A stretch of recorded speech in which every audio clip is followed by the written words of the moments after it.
the rights of citizens, the future of the internet. So I'd like to welcome to the TED stage the man behind those revelations, Ed Snowden.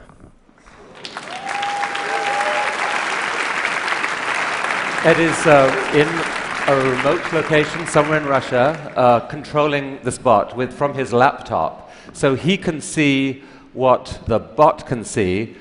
Ed, welcome to the TED stage. What can you see, as a matter of fact? I can see everyone. This is amazing. Ed, some questions for you. You've been called many things in the last few months. You've been called a whistleblower, a traitor, a hero. What words would you describe yourself with? You know, everybody who's involved with this debate has been struggling over me and my personality and how to describe me. But when I think about it, this isn't the question that we should be struggling with. Who I am really doesn't matter at all. If I'm the worst person in the world, you can hate me and move on. What really matters here are the issues. What really matters here is the kind of government we want, the kind of internet we want, the kind of relationship between people and societies. And that's what I'm hoping the debate will move towards, and we've seen that increasing over time. If I had to describe myself, I wouldn't use words like hero, I wouldn't use patriot, and I wouldn't use traitor. I'd say I'm an American and I'm a citizen, just like everyone else. So just to give some context for those who don't know the whole story, This time a year ago, you were stationed in Hawaii, working as a consultant to the NSA. You had, as a sysadmin, you had access to their systems. And you began revealing certain classified documents to some hand-picked journalists, leading the way to June's revelations. Now, what propelled you to do this? You know, when I was sitting in Hawaii, and the years before when I was working in the intelligence community, I saw a lot of things that had disturbed me. We do a lot of good things in the intelligence community, things that need to be done and things that help everyone. But there are also things that go too far. There are things that shouldn't be done and decisions that were being made in secret without the public's awareness, without the public's consent, and without even our representatives in government having knowledge of these programs. When I really came to struggle with these issues, I thought to myself, how can I do this in the most responsible way that maximizes the public benefit while minimizing the risks? And out of all the solutions that I could come with, out of going to Congress when there was no laws, there were no legal protections for a private employee, a contractor in intelligence like myself, there was a risk that I would be buried along with the information and the public would never find out. But the First Amendment of the United States Constitution guarantees us a free press for a reason. And that's to enable an adversarial press, to challenge the government, but also to work together with the government, to have a dialogue and debate about how we can inform the public about matters of vital importance without putting our national security at risk. And by working with journalists, by giving all of my information back to the American people, rather than trusting myself to make the decisions about publication, we've had a robust debate with a deep investment by the government that I think has resulted in a benefit for everyone. And the risks that have been threatened, the risks that have been played up by the government have never materialized. We've never seen any evidence of even a single instance of specific harm. So let's because of that, I'm comfortable with the decisions that I make.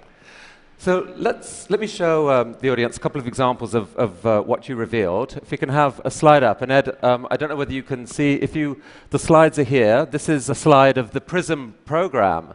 And maybe you could tell the audience what that was that was revealed. The best way to understand PRISM, because there's been a little bit of controversy, is to first talk about what PRISM isn't. much of the debate in the US has been about metadata. They've said it's just metadata, it's just metadata, and they're talking about a specific legal authority called Section 215 of the Patriot Act. That allows sort of warrantless wiretapping, mass surveillance of the entire country's sort of phone records, things like that. Who you're talking to, when you're talking to them, where you travel, these are all metadata events. PRISM is about content. It's a program through which the government could compel corporate America. It could sort of deputize corporate America to do its dirty work for the NSA. And even though some of these companies did resist, even though some of them, I believe Yahoo was one of them, challenged them in court, they all lost because it was never tried by an open court. They were only tried by a secret court. And something that we've seen, something about the PRISM program that's very concerning me is there's been a talking point in the US government where they've said 15 federal judges have reviewed these programs and found them to be lawful. But what they don't tell you is those are secret judges in a secret court based on secret interpretations of law that's considered 34,000 warrant requests over 33 years, and in 33 years only rejected 11 government requests. These aren't the people that we want deciding what the role of corporate America in a free and open internet should be. Now this slide that we're showing here shows the dates in which different technology companies, internet companies, are alleged to have joined the program and where data collection began from them. Now they have denied collaborating with the NSA. How was that data collected by the NSA? Right, so the NSA's own slides refer to it as direct access. What that means to an actual NSA analyst, someone like me who is working as an intelligence analyst, targeting, Chinese cyber actors, things like that in Hawaii, is the provenance of that data is directly from their servers. It doesn't mean that there's a group of company representatives sitting in a smoky room with the NSA, palling around and making backroom deals about how they're going to give this stuff away. Now, each company handles it different ways. Some are responsible, some are somewhat less responsible. But the bottom line is when we talk about how this information is given, it's coming from the companies themselves. It's not stolen from the lines. But there's an important thing to remember here. Even though companies pushed back, even though companies demanded, hey, let's do this through a warrant process. Let's do this, where we actually have some sort of legal review, some sort of basis for handing over these users' data. We saw stories in the Washington Post last year that weren't as well reported as the PRISM story that said the NSA broke in to the data center communications between Google to itself and Yahoo to itself. So even these companies that are cooperating in at least a compelled but hopefully lawful manner with the NSA isn't satisfied with that. And because of that, we need our companies to work very hard to guarantee that they're going to represent the interests of the user and also advocate for the rights of the users. And I think over the last year, we've seen the companies that are named on the PRISM slides take great strides to do that, and I encourage them to continue. What more should they do? The biggest thing that an internet company in America can do today, right now, without consulting with lawyers to protect the rights of users worldwide, is to enable SSL or TLS, sort of encryption, web encryption on every page that you visit. The reason this matters is today, if you go to look at a copy of 1984 on Amazon.com, the NSA can see a record of that.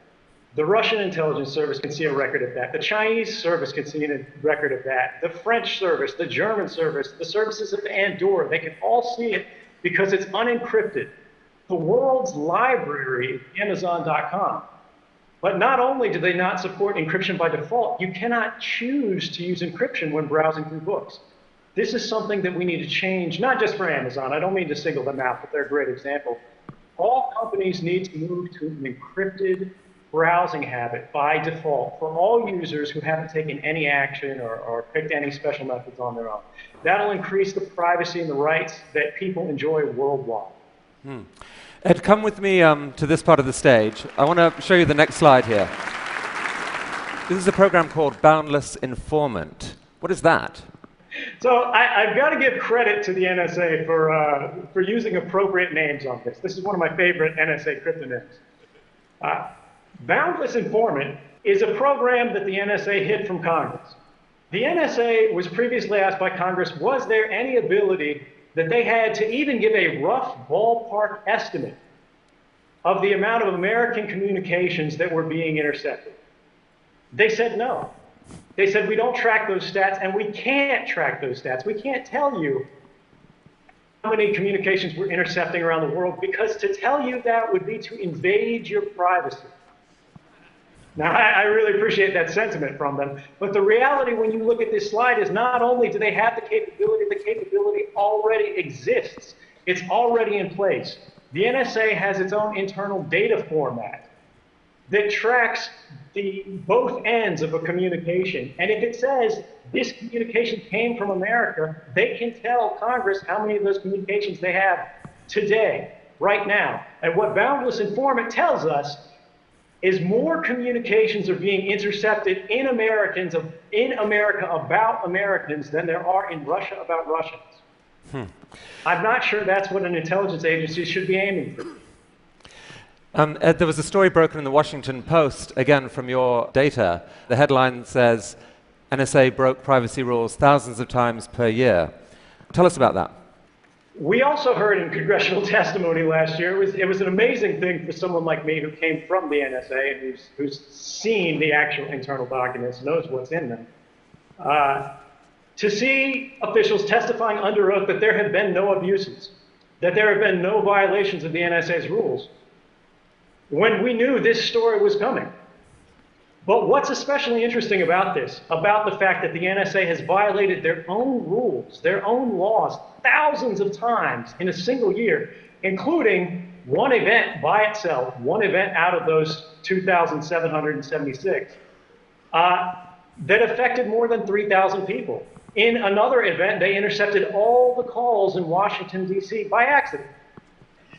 What's amazing about this report that didn't get that much attention, is the fact that not only were there 2,776 abuses, the chairman of the Senate Intelligence Committee, Dianne Feinstein, had not seen this report until the Washington Post contacted her asking for comment on the report. And she then requested a copy from the NSA and received it, but had never seen this before that. What does that say about the state of oversight in American intelligence when the chairman of the Senate Intelligence Committee has no idea that the rules are being broken thousands of times every year? Ed, one response to this whole debate is this. It's why should we care about all this surveillance, honestly? I mean, look, if you've done nothing wrong, you've got nothing to worry about. What's wrong with that point of view? Well, so the first thing is you're giving up your rights. You're saying, hey, I don't think I'm going to need them, so I'm just going to trust that, let's get rid of them. It doesn't really matter. These guys are going to do the right thing. Your rights matter because you never know when you're going to need them. Beyond that, it's a part of our cultural identity, not just in America, but in Western societies and in democratic societies around the world. People should be able to pick up the phone and to call their family. People should be able to send a text message to their loved ones. People should be able to buy a book online. They should be able to travel by train. They should be able to buy an airline ticket without wondering about how these events are going to look to an agent of the government, possibly not even your government, years in the future. How they're going to be misinterpreted and what they're going to think your intentions are. We have a right to privacy. We require warrants to be based on probable cause or some kind of individualized suspicion because we recognize that trusting anybody, any government authority, with the entirety of human communications in secret and without oversight is simply too great a temptation to be ignored. Some people are furious at what you've done. I heard a quote recently from Dick Cheney, who said that Julian Assange was a flea bite. Edward Snowden is the lion that bit the head off the dog. He thinks you've committed one of the worst acts of betrayal in American history. What would you say to people who think that? Dick Cheney is really something else.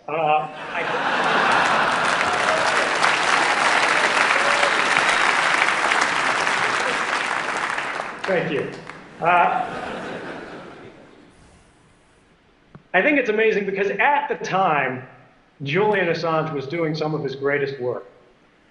Dick Cheney was saying he was going to end governments worldwide. The skies were going to ignite and the seas were going to boil off. And now he's saying it's a flea bite. So we should be suspicious about the same sort of overblown claims of damage to national security from these kind of officials. But let's assume that these people really believe this. I would argue that they have kind of a narrow conception of national security. The prerogatives of people like Dick Cheney do not keep the nation safe. The public interest is not always the same as the national interest. Going to war with people who are not our enemy in places that are not a threat doesn't make us safe. And that applies whether it's in Iraq or on the internet. The internet is not the enemy. Our economy is not the enemy. American businesses, Chinese businesses, and any other company out there is a part of our society. It's a part of our interconnected world. There are ties of fraternity that bond us together. And if we destroy these bonds by undermining the standards, the security, the manner of behavior that nations and citizens all around the world expect us to abide by. But it's alleged that you've stolen 1.7 million documents. It seems only a few hundred of them have been shared with journalists so far. Are there more revelations to come? There are absolutely more revelations to come. I don't think there's any question that some of the most important reporting to be done is yet to come. Well, let me come here, because I want to ask you about this particular revelation. Come and take a look at this. I mean, this is a story which I think for a lot of the techies in this room is the single most shocking thing that they have heard in the last few months. It's about a program called Bull Run. Could you explain what that is? So Bull Run, and this is again where we've got to thank the NSA for their candor. This is a program named after a Civil War battle. The British counterpart is called Edgehill, which is a UK Civil War battle. And the reason that I believe they're named this way is because they target our own infrastructure. They're programs through which the NSA intentionally misleads corporate partners. They tell corporate partners that these are safe standards. They say, hey, we need to work with you to secure your systems. But in reality, they're giving bad advice to these companies that makes them degrade the security of their services. They're building in back doors that not only the NSA can exploit, but anyone else who has time and money to research and find it can then use to let themselves into the world's communications. And this is really dangerous because if we lose a single standard, if we lose the trust of something like SSL, which was specifically targeted by the Bull Run program, we will live in a less safe world overall. We won't be able to access our banks, and we won't be able to access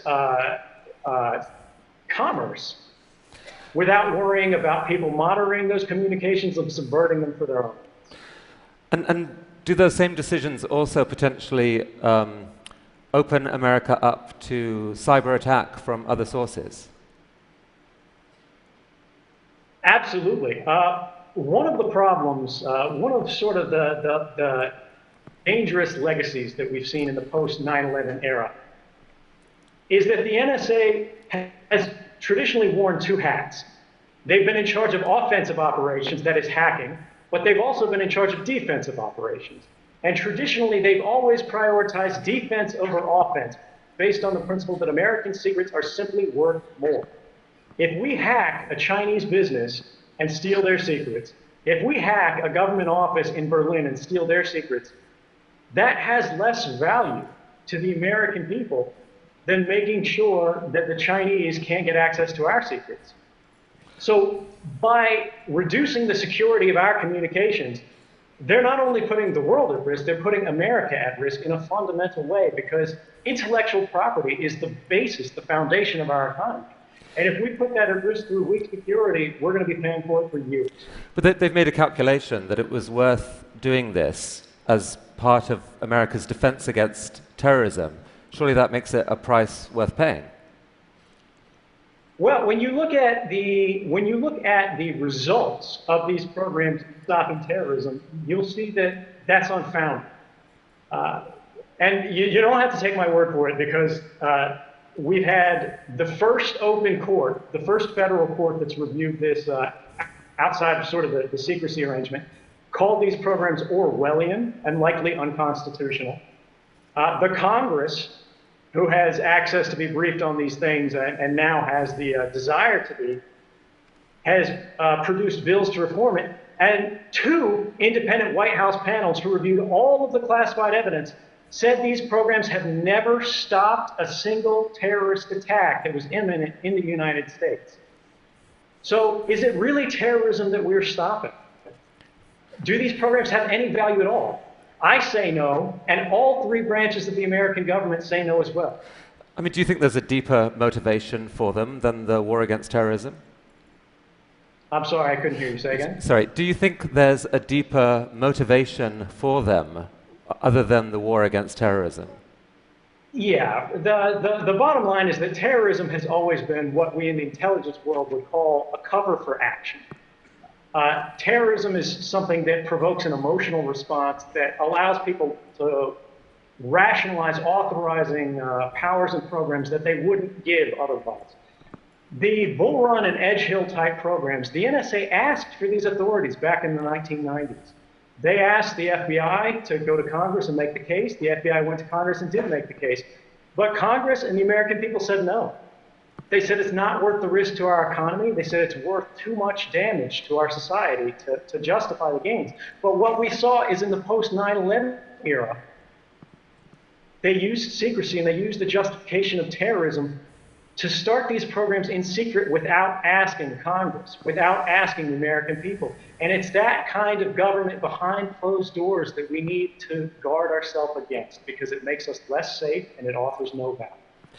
Okay, come with me here for a sec, because I've got a more personal question for you. Speaking of terror, most people would find the situation you're in right now in Russia pretty terrifying. You obviously, you heard what happened, what the treatment that Bradley Manning got, Chelsea Manning as now is. And there was a story in BuzzFeed saying that there are people in the intelligence community who want you dead. How are you coping with this? How are you coping with the fear? It's no mystery that there are governments out there that want to see me dead. I've made clear again and again and again that I go to sleep every morning thinking about what I can do for the American people. I don't want to harm my government. I want to help my government. But the fact that they are willing to completely ignore due process, they're willing to declare guilt without ever seeing a trial, these are things that we need to work against as a society and say, hey, this is not appropriate. We shouldn't be threatening dissidents. We shouldn't be criminalizing journalists. And whatever part I can do to see that end, I'm happy to do despite the risks.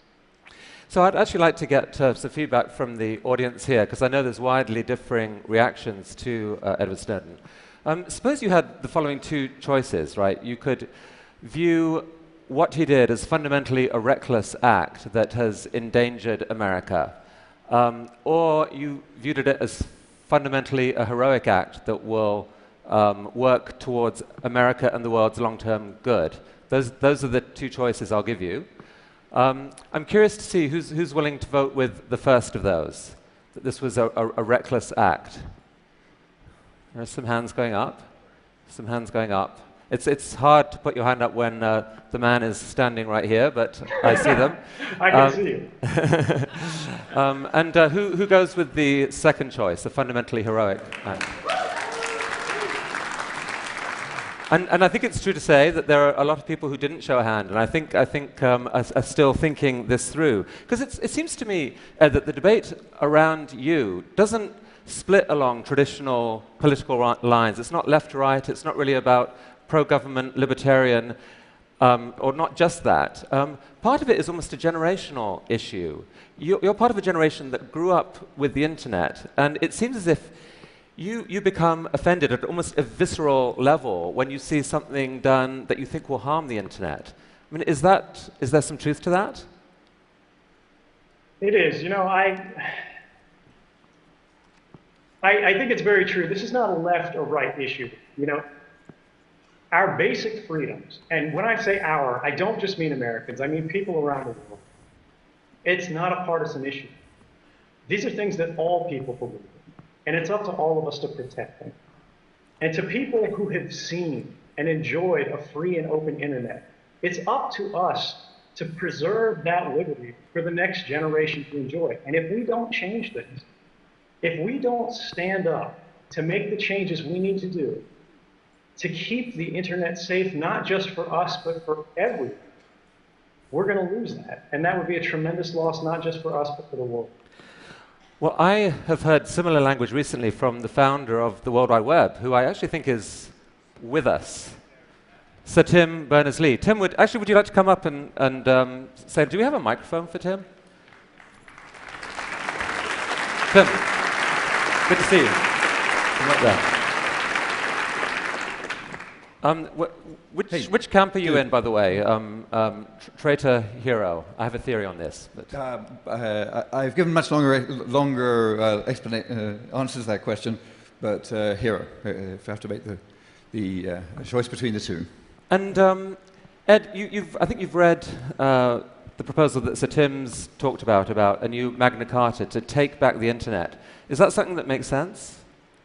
Absolutely. I mean, my generation, I grew up not just thinking about the internet, but I grew up in the internet.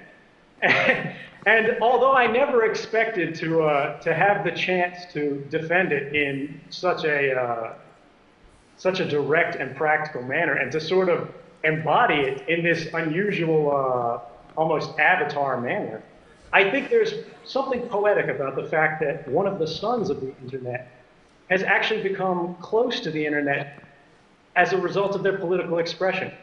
And I believe that a Magna Carta for the internet is exactly what we need. We need to encode our values, not just in writing, but in the structure of the internet.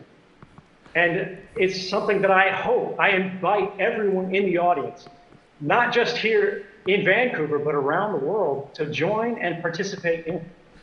Do you have a question for Ed? Well, it's the two questions, a general question. Ed, can you still hear us?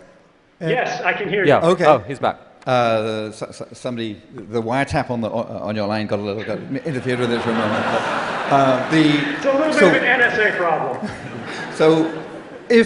So from the 25 years, sort of stepping back and thinking, what would you think would be the best that we could achieve from all the discussions that we have about the web we want? You know, when we think about in terms of how far we can go, I think that's a question that's really only limited by what we're willing to put into it. I think the internet that we've enjoyed in the past has been exactly what we as a not just a nation, but as a people around the world need. And by cooperating, by engaging not just the technical parts of society, but as you said, the users, the people around the world who contribute through the internet, through social media, who just check the weather, who rely on it every day as a part of their life, to champion that. We'll get not just the internet we've had, but a better internet, a better now. something that we can use to build a future that'll be better not just than what we hoped for, but anything that we could have imagined. It's 30 years ago that TED was founded, 1984. A lot of the conversation since then has been along the lines that actually George Orwell got it wrong. It's not Big Brother watching us. We, through the power of the web and transparency, are now watching Big Brother. Your revelations kind of drove a stake through the heart of that rather optimistic view. But you still believe there's a way of doing something about that. And you do too. Right. So there is an argument to be made that the powers of Big Brother have increased enormously. There was a recent legal article at Yale that established something called the Bankston-Soltani principle, which is that our expectation of privacy is violated when the capabilities of government surveillance have become cheaper by an order of magnitude. And each time that occurs, we need to revisit and rebalance our privacy problem. Now, that hasn't happened since the government's surveillance powers have increased by several magnitude, and that's why we're in the problem that we're in today. But there is still hope, because the power of individuals have also been increased by technology. I am living proof that an individual can go head-to-head against the most powerful adversaries and the most powerful intelligence agencies around the world and win. And I think that's something that we need to take hope from, and we need to build on to make it accessible not just to technical experts, but to ordinary citizens around the world. Journalism is not a crime. Communication is not a crime. And we should not be monitored in our everyday activities. I'm not quite sure how you shake the hand of a bot, but I imagine it's... That'll come very soon. This is the hand right here. Nice to meet you, and I hope my beam looks as nice as my view of you guys does. Thank you. Right. Thank you, Tim.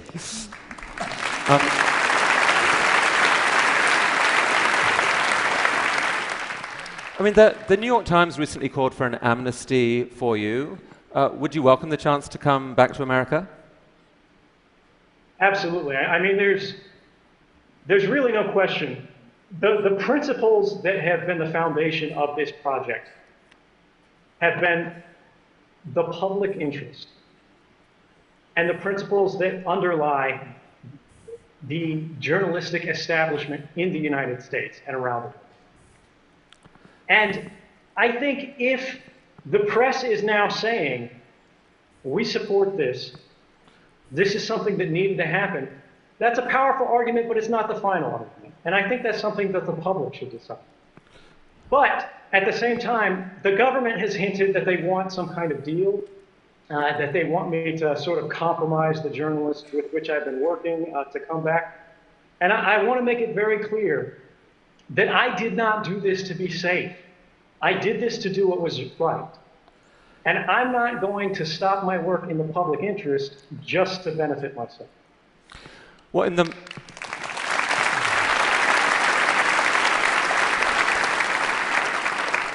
the meantime, courtesy of the internet and this technology, you're here back in North America, not quite the US, Canada, in this form. I'm curious, I mean, how does that feel? Canada is different than what I expected. It's a lot warmer.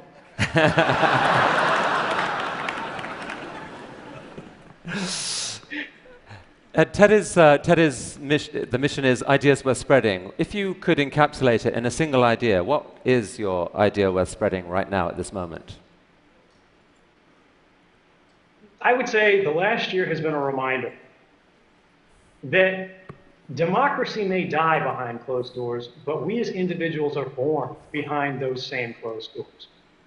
And we don't have to give up our privacy to have good government. We don't have to give up our liberty to have security. And I think by working together, we can have both open government and private lives. And I look forward to working with everyone around the world to seeing that happen. Thank you very much. Ed, thank you.